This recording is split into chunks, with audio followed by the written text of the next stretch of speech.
All right, we're starting with the Deshaun Watson news. So we'll backtrack just for a second. Yesterday, Charles Robinson of Yahoo had the news of the day. He reported that the NFLPA plans to sue in federal court the NFL if Watson's suspension is more than a year. We expected that. They dropped bombs that was going to happen. So it wasn't really a major surprise because everybody expected that. But today's news comes from Pro Football Talk's Mike Florio, who's been on this story. Some of the stuff we've, I think, agreed with. Some of the stuff we've said, I don't know where he's getting this.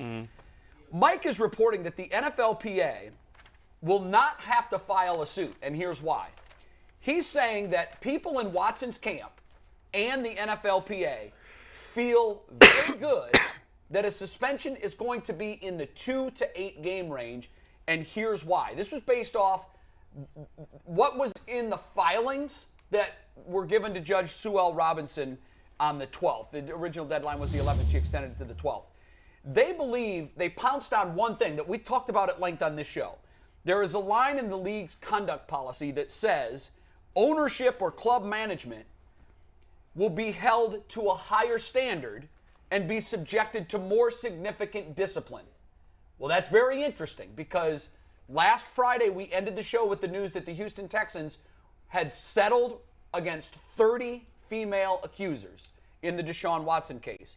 And where this becomes important is the team was complicit because their director of security had given to Deshaun Watson non-disclosure agreements to hand out to anybody that gave him a massage. Because Deshaun had told the team, I'm being blackmailed by someone that gave me a massage. Well, here's how you handle that. Give them an NDA. Let's not change your behavior. Yeah, let's not talk here, about have a what piece, happened. have this rite of passage. Yeah. Well, here, this will give you a pass to do whatever you want. Yeah. And now, it will never come to light. Yeah. The reason this is important is because now the NFLPA can juxtapose what the league has not done to the Texans to what they're preparing to do to Deshaun Watson. And before I have you guys jump in on this, the last thing I'll say to that is, as of yesterday, neither the league nor the Texans would even respond to inquiries about whether or not they were doing an investigation into the Houston Texans. This is two-sided justice. And guys, I know that we've all pretty much been in the 6 to 8 game range, but after today's news, I feel much more confident that's going to be on the lower side of 6 games. How does this news change your opinions? Well, I've always thought about I've been on record from the beginning talking about some of these things, right? Talking about the, hypocrisy, but it goes deeper than hypocrisy. You got to get technical and you got to get legal to this thing. It's not about how you feel. It's about the facts surrounding that. The collective bargaining agreement states certain things, right? And if you're going to have a binding legal contract and it states that owners are held to a higher standard, yet the Texans have already gave 30 people a settlement, right? The league won't even comment and talk about what did they know? Has there been an investigation? What were their findings of the investigation? What are their plans moving forward? They haven't even talked about it.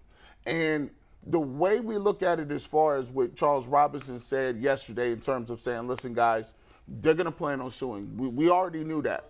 But the suing is not specific to Deshaun Watson. The suing will happen because it will be a class action lawsuit which says you treat two groups of people differently.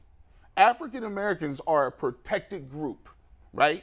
Which opens you up for discrimination cases. If you look at the hiring practices, there's already one hiring practice discrimination out there with Flores. And he's squeaky clean as they come. And that lawsuit, the courts decided can move forward. Can move forward. Right. They settled out of court with Colin Kaepernick and Eric Reed for blackballing them for taking a knee. They also have, right now, dealing with the CTE investigations and payouts of people who have disabilities because of CTE. They use racial norming in order to not give certain African-American people an opportunity to have the access to those funds. This is just a small piece of it. Because and people will say, well, you know what? The league has never lost. The league hasn't had a class action lawsuit before. And the league has not had an owner or 3 owners that are there ripe for the picking, in which you can juxtapose what you're doing here in real time and what you're doing here. So I think this is a thing where the 2 to 8 games, I've always said the league should be smart and go ahead and talk to Deshaun Watson. Quickly, as a point of clarification, the league did lose the CTE. They made a huge settlement, and I don't know how anybody can say that's anything but an L, particularly when you look at the number that was attached to it. That was class action, and they knew that they felt they were going to lose, so they decided to settle and come with a settlement that none of us have ever seen before. Yes. I think there's a couple of things here. First of all, I will say, to me, when we look at the comparisons between the players and owners, to me the best examples are Daniel Snyder and Jerry Jones, and not the Texans, because ultimately the Texans were being sued because of something that Deshaun Watson allegedly did. So I don't know that I'm going to blame the Texans if Deshaun Watson did what he was accused of. Right. Well, that's on him more than it is on the Texans, because it's not like there's that's how I see it. And to back up your point and to tell you why you're right, here's what's going to happen. The director of security for the Texans will be fired. Oh, yeah. And the Texans will say he operated independently of us. Know. We've already cleaned up the problem here. Right. Nothing to see. That's right. That's what they're going to say. Yes, but there certainly is a good argument for unfair treatment when it comes to Daniel Snyder and when it comes to Jerry Jones in a big-time way. So that's number one. Number two, and the most important thing, I think, for us as Browns fans and people who want to see Deshaun Watson play is, and the reason I have said 8 games all along and continue to say, and now, first I thought it was going to be 8 games. Now I think it's going to be 8 games at the most. But the league wants to be done with this. You talked about they settled with the CTE. You talked about they settled with Colin Kaepernick and Eric Reed. This started as Deshaun Watson getting bad press. He's still getting some bad press, but now the league's getting a lot of bad press about how hypocrites they are, how the rich white guys get away with everything. Okay? And that's all true. They want this gone. And that's why I'm convinced, and again, if I'm wrong, I'll be proven wrong. Okay, I'll admit it. I'm convinced that they have no interest in overstepping what Judge Robinson does. I think they're talking tough. And if Judge Robinson says no games or 2 games, they're going to be like, we tried. We put it to her. She thought this was fair. I'm letting it go. She's literally their human buffer. Absolutely. She takes them off the hook no matter what they decide, what she decides. And I think they're just talking tough so they can say to the people that are angry at the end, we tried. I've been hearing you guys say this about Sue Robinson for a while now. And you might be right. But I also think that maybe I'm a little more cynical. Yeah. But I don't necessarily believe that the NFL thinks that they have to abide by whatever she says. I think that you're right. She is a form of a buffer. But I think you hire lots of consultants all the time to come in and give advice. And then you take that advice and you take what you know and then you make your own decision because that is your employee, really. You hired an outside consultant to come in and give you advice. And you didn't say, we promise that we're going to do whatever you say we're going to do. And he has that loophole in the collective bargaining agreement. Yes, that he can. And so it's already written. It makes sense from a PR standpoint, and I hear what you guys are saying, but it wouldn't shock me. The NFL doesn't give a damn when all of us where they're just gonna if they find the ruling to be favorable. I think that they'll be like, we're gonna listen to her. If it's what they want, they'll be like, we're gonna listen to her because she's in charge. But if they don't, they'll be like, we like what you brought to the table. Thanks a lot. We're going to take that into consideration. We're going to do the same thing we want to do anyway. And she's a woman of integrity, 25-year career as a district judge. But let me throw this into the mix, Mike, and see what you think about this. Normally, I think you make a great case. But because the optics of this case are rooted in race, and G. Bush has been talking about this for weeks. And gender. You can't ignore that element of this. Right. And the one thing the league has, at least on the surface, the optics, they've tried to make strides in race relations. Some will say they've fallen woefully short. And you pointed to the Flores lawsuit. You can look at Colin Kaepernick. You can look at the sub-baseline testing for black players in the league and how they pay out on the CTE settlement. Their track record on race relations is not great. No. They've hidden behind the Rooney Rule, but what has that ultimately done? But they keep making money, and they're never punished for it, really. But that's all they care about, guys. That's all they care about is the money, making right? money. And if the money is worth more, if the money they make from having him in the league is worth the hit that they would take from the PR, and they look at the math and it's like, we'll still make more money even though more people will be mad at us, they're going to go with that decision. They will. And Mike, to that point also, I think, and maybe I'm crazy, but I think they're worried a little bit. They have to be worried a little bit about the possibility, as G says, about a class action lawsuit. Yeah. That's money. That could be a ton of money. Yep. So I think they're going to be happy to just get this done with. Is it possible, like, everything has a tipping point, and there have been a lot of straws placed on the camel's back. You know, the Kaepernick, the Flores. You mentioned the CTE baseline testing for blacks.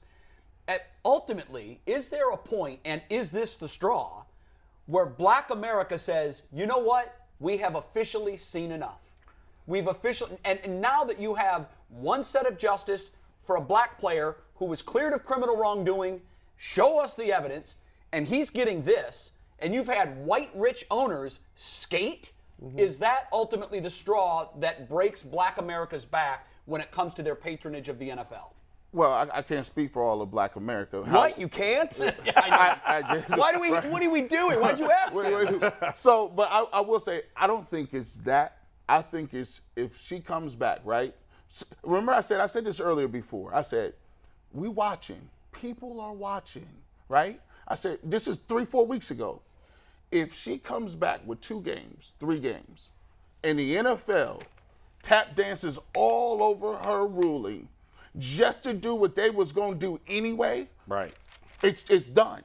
Because, and I don't think they understand. They wouldn't frame it that way, though. Right. They wouldn't No, but say, that- they But would that say, would be exactly what it is. exactly Sure, what of course it would, but they could deny it and say. So you have a black woman making a ruling, and then the white man comes in and says, that was cute, Actually, but she's here's not what black. we're going to do. Sue Robbinson's white. Oh, She's white. okay, that's my mistake. I thought Sue Robinson I was screwed it black up woman. last week for some Yeah. reason. Oh, too. okay. That's why I knew But it. I assumed she was black. I thought Jay, I'm being told you're now part of the class action suit. I can't hear. My earpiece is broken. Now this is a law. This is from the Massachusetts. We're talking about union labor here. It says when they're looking at these things, they're looking at a number of things: a fair investigation, proof. Did the investigation produce substantial evidence of proof or guilt? And this is the big one when they talk about when you're going to mediation and when you're going before an arbiter. This is what they want: equal treatment under the collective bargaining, where the rules, orders, and penalties applied even-handedly without discriminations.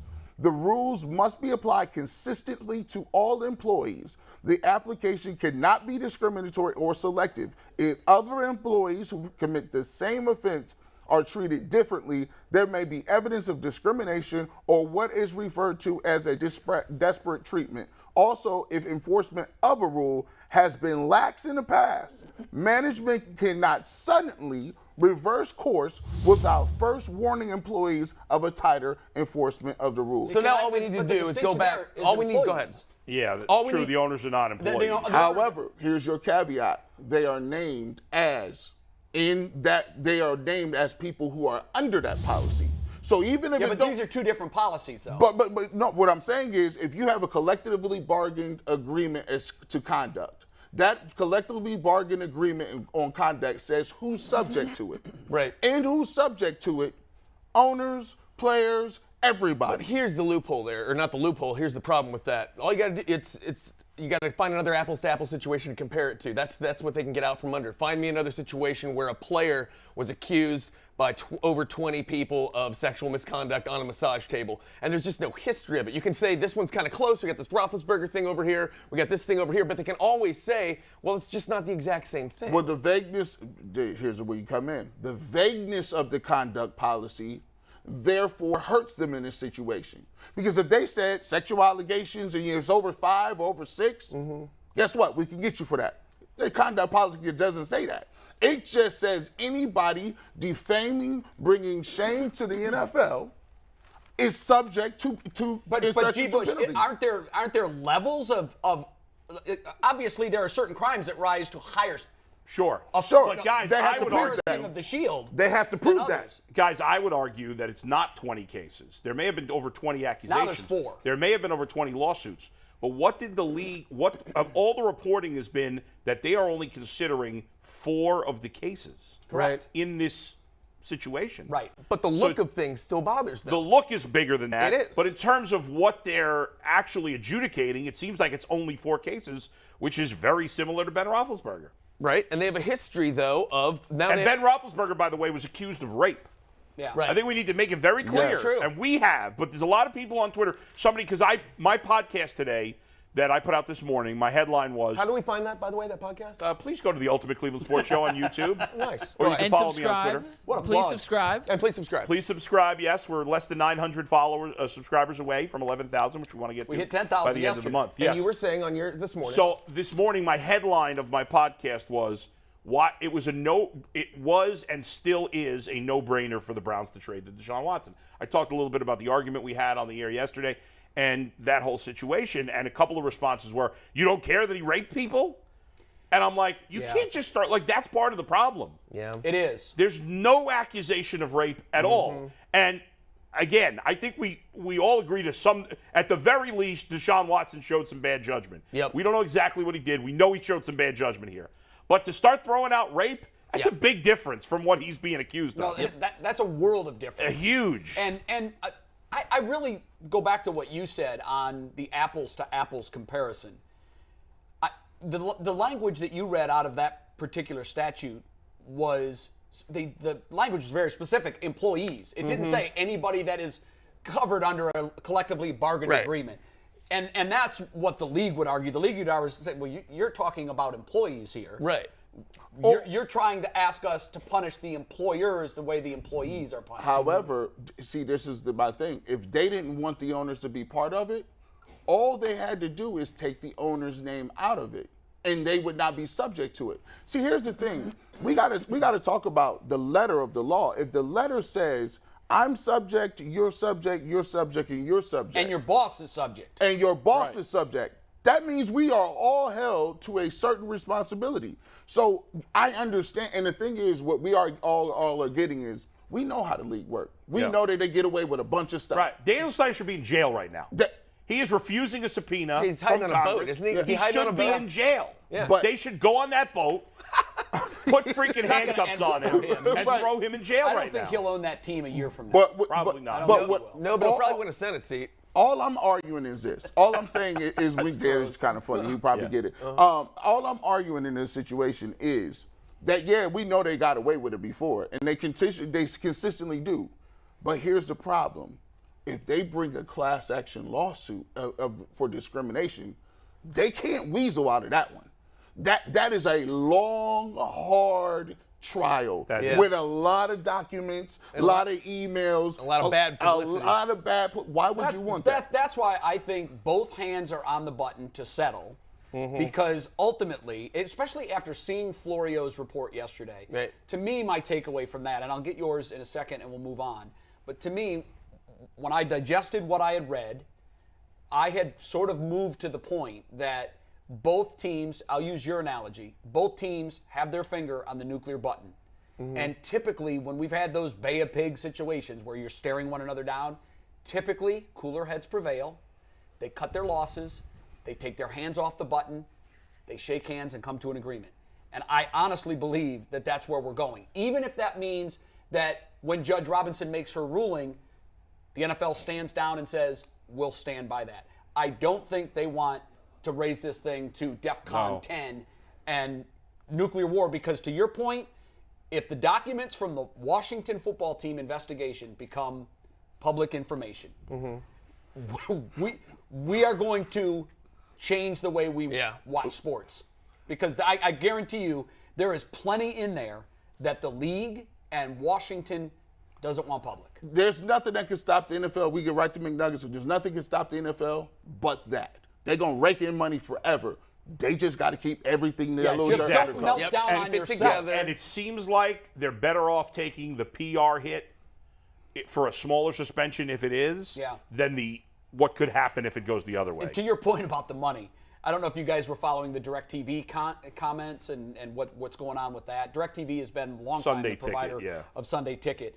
The report came out Friday that those new rights are going to go to Apple at a price tag of $3 billion a year. $3 billion a year. A year. That's, again, it's Think insane. about I it. mean- so we're talking about and the GDP of one of many their- small countries added Yeah. together. Yeah, I mean, no think doubt. about Apple. When you throw in what Fox pays, what NBC pays for Sunday night, Wow. what ESPN pays CBS. for Monday Night Football, CBS, Yeah. and their local. Right. Plus Amazon. Guys, Amazon now. This thing keeps going up exponentially. Just when you think that they've hit their ceiling and now they're going to Yeah. level So off. how adorable it are just we, though? keeps How going adorable up. are we, though? Like, they better settle this or they're going to lose the fans. Yeah, right. And they're just And like, that's what I yeah, keep sure. saying. They're shoveling money That's into what a I keep furnace. saying, that- They're just, oh, yeah, sure, you're going to lose you guys. This Yes, idea enjoy that they- hockey. This yeah, idea right, have that fun. they're going to lose a ton of fans because they're mad about Watson playing is absurd. I know. It's I wish absurd. you think so highly of ourselves as No, a you don't. society. All that will happen is you'll lose it. You may lose them in the short term. We've seen the last couple Yeah. of years the NFL ratings go down. I Over a thought they number went of back issues. up last year They were after up they had last gone year. down. But what we thought we'd never see, Yeah. we saw 2 years in a row, and that's Right. league ratings go down. I mean, nothing now about they're it. back up, but it would be a temporary blip. Oh, definitely. But the fans cannot Always stop. come back. A- As the saying goes, the NFL owns a day of the week. That's right. I have At one least question day. for you guys before we bring on Tim Couch here. Steve, punch up tag board real quick. This was from Josina this morning. We kind of touched on it, but she tweeted out that they're not looking at the difference in owners versus players as a significant it's an irrelevant point, excuse me. Are you guys buying that whatsoever? No. Because that's caused a complete firestorm Well, on Twitter. what was the source? It was a league source. And to me, it shows that the league is desperate, Well, they may that be. they're leaking that out there. Yeah, they may think it's irrelevant, but I don't think Judge Robinson's going to think it's Or irrelevant. the NFLPA, which is the only Right, thing that matters. exactly, They're the yeah. ones that they're going to bring the action. course. And the NFL is just saying, "Yeah, we looked at that. There's nothing to see doesn't there." matter. It's akin to the Players Association leaking from the hearing. Yeah. They presented no evidence of force, coercion. Well, that's their opinion. Right, sure. They weren't convinced by Yeah. any of the evidence they saw, but we don't know what Sue L. Robinson will think I of just that. still can't believe that these wealthy people think they're above the law. Isn't it crazy? Where would they get this impression? And how do we change We that? live in a society. How in the world do we change that?